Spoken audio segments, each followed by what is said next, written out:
So, good day everyone. So, ako'y discuss karon is about sa stocks. So, unsa day ang stocks day? So, ang stock definition kay it's a linear data structure that follows a particular order in which the operation are performed. So, ang data structure kay usa siya ka ang stock is usa ka siya ka data structure nga i-organize ang data kung unsay may pang-store ana i-manage. So ang stocks kay nag-base siya sa main rule about sa LIFO. So means last in, first out. So one of the best example ani kay katoy giingon sa mga maestra nga kanang arranging sa plate. So ang kinalasan nga ma-file, so mao say una makuha inig pang tingkaon na ba. So mao na siyang about sa stock ang nag-base siya sa LIFO.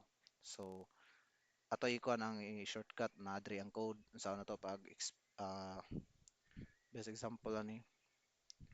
So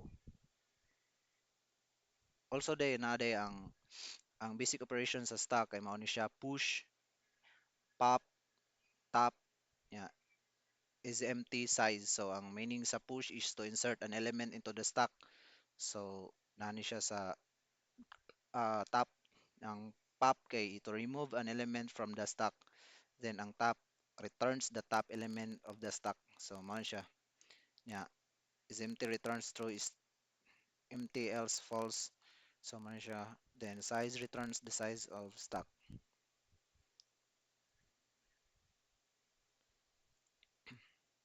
So mo ni ang implementing stock using linked list. So public so first kay atay pangitaon jud asa ang main method ani nga code. So ang main method himo ni public static void main string. So stock as linked list niya ang mo ni siya ang instantiation. So ang gigamit niya nga object or variable is SLL. Ang purpose ani is mo ni ang mo ni ay gamiton para mo create ka og object og attributes. So mo ni siya stack as linked list SLL. So before na to kanon pangitaon na to ang public class. So stack as mo ni stack as linked list. So na diri. So stack as linked list mo ni ang public class.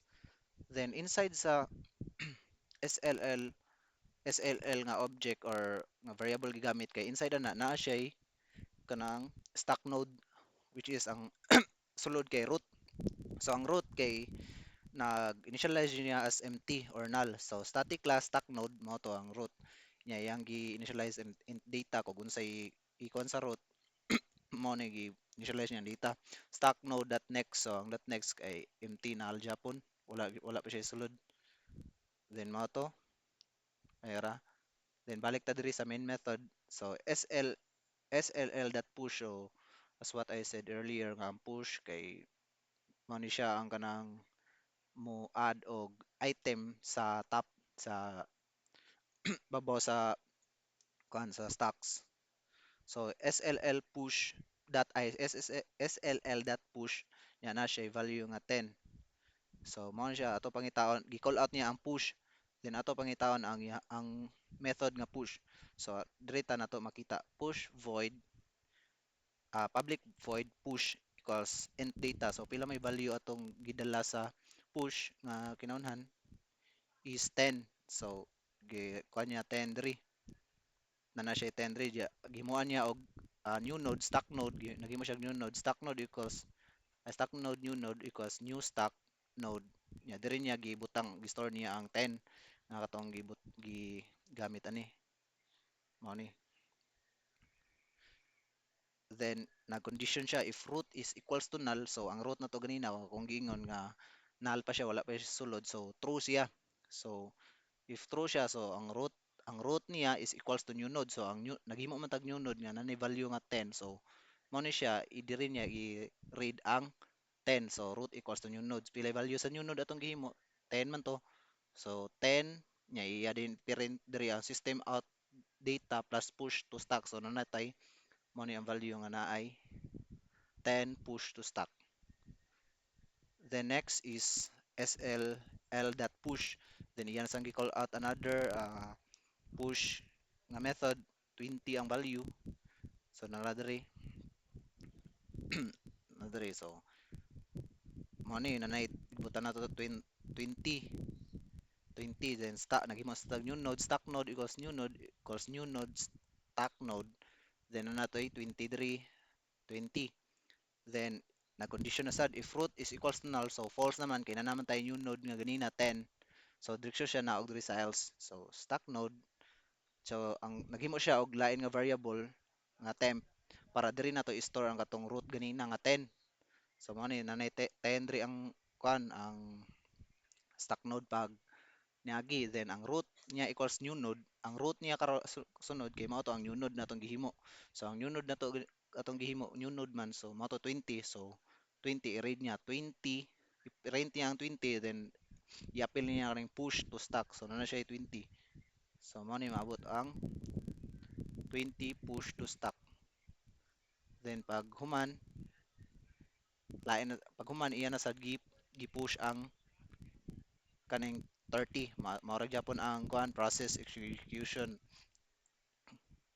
30 then push public mo to 30 diri naghimo na siya og new node bag-o para diri nato i-store ang katong data nga 30 so nag conditions for kay false man siya kay nanay value ang value ato ganina kay kuan kanang 20 naman to kay ang new node ganina dot next ang 10 ganina gipulihan man sa 20 nga value so 20 naman to so false gyapon siya mo to stack node equals temp so ang 20 ganina mao ni gibutang yung 20 then ang root na sad new node 30 iya na sad gi-read 30 mao tong new node atong gihimo na 30 so giprint to siya 30 equals push to stack then na print atong 30 dito na print na diri 30 push to stack and then nagbutang new node equals dot next equals to temp so ang new node ganina ang new node nga karon ka 30 ang next niya sa katong temp ang 20 kay mapulihan og 30 so si ang 30 may 20 pointers ron silbi mao siya top so ang pasabot aning root day kay mga kaning root diri kay mao ni siya kanang top nga silbi ato i-add ang item ba diha na to i-add ang item so next kay ay sa wait sayop so next kay nadri sa napadri ang giyang gi-call out ang system out dot print sl dot pop so ang pop iyang gi call out ang method sa pop so public int pop so end pop equals to integer dot mean value so if ang root na condition siya if ang root equals to null so ang root kay ganina to atong gi kuan kay nanam siya value is 30 so system dili siya mo kuan mo continue kay false man siya di man siya true nam siya value so else na siya pop equals root dot data so iya ang i pop so mingon kag pop is iya yang i-remove niya so ang pop ganina 30 man ma-remove ang 30 mo ni 30 30 30 pop from the stock kay nama ang diri giadan og pop from the stock then next is top the next is top element is 20 gyud sa pagkuha day ang top element is 20 dara so system out that top element is equals to gi-read niya ang SLL dot peak so ang value sa peak ang gi-call out niya ang peak nga value gi-call out niya so asa man ta makita ang peak ara ang peak so if ang peak kuno mo ni ang peak iyang gitawag ang method so if ang root is equals to null so pila may root na karon kay ang root gihap ganina gitanggal man sa gitanggal biya gipop ang root ganina nga top which is ang value 30 so ang root that next kay 20 so may lisan mao ni siya nahimo siyang 20 na ni diri so na condition if root is equals to null false man siya kay dili man siya null na siya value 20 gyapon 20 so else siya diri so i-return niya ang root data so i-return niya pack i-return niya diri pila nam to 20 so iya i-read diri top element is equals to 20 so element ang nabilin nga stock is element present in stock 2010 kay na pop man ang ilahang top so ang ilahang nabilin is 2010 So mao na ang about sa linked list. I hope na nakatunan og na nasabtan.